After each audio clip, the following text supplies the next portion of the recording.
Pythagoras was able to prove that a squared plus b squared equals c squared. So what that means is that if we can find the area of the green square and the area of the blue square, then added together, those equal the area of the red square. So for any right triangle, it has to have a right angle. The sum, or adding together, the areas of the two smaller squares will equal the area of the larger square. So what this means for us is that we can use this information to find out the length of a side of a triangle, a right triangle. So if we know the area of the two smaller squares, we can find out the length of the hypotenuse, or the long side. Or if we know the length of the long side and one of the short sides, we can find the length of the other short side. So let's try this out.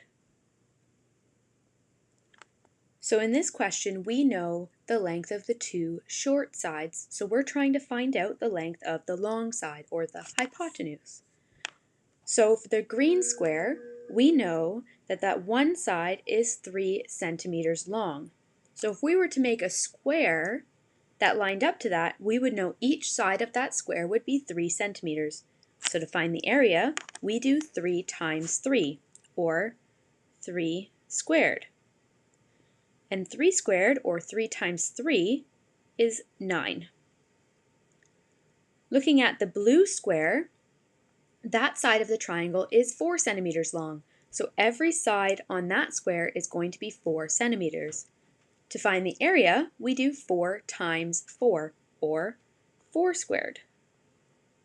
And 4 times 4 is 16.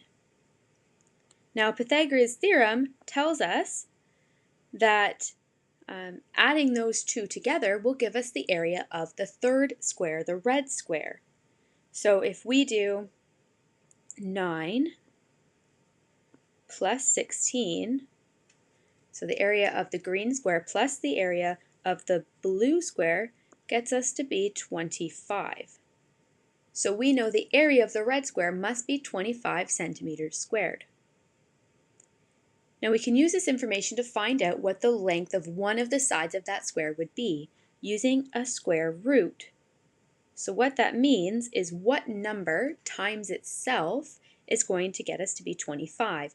In the green square, 3 times 3 is 9, so the square root of 9 would be 3. In the blue square, 4 times 4 is 16, so the square root of 16 is 4. For the red square, we're going to do the same thing. What number times itself is going to get us to be 25? And that is 5. The square root of 25 is 5. So we know the length of C is 5 centimeters. Now as mathematicians, we want to be able to write this in math sentences and not always have to draw a picture when we want to solve. So as a mathematician, you're going to write it like this. So we write our formula down. A squared plus b squared equals c squared.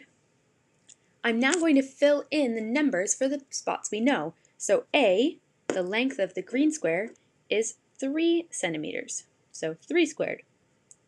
For B, the length of the blue square is 4 centimeters, so I'm going to fill in 4 there. So 3 squared was what we did for the area of the green square, plus 4 squared is what we did for the area of the blue square, is going to give us c squared, or the area of the red square.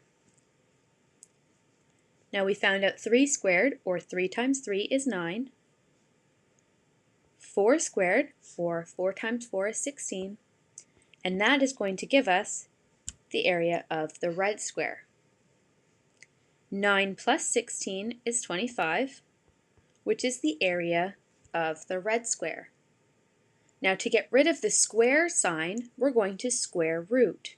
So the square root of 25 is going to give us c, or the length of the third side of the triangle, the hypotenuse, or one side of the red square. And that, we found out, was 5. To write this as a math sentence, we're going to write out the formula, fill in the numbers we know, the 3 and the 4, solve for the squares, add them together, and then square root them to find the length of the final side. And don't forget to add in your units.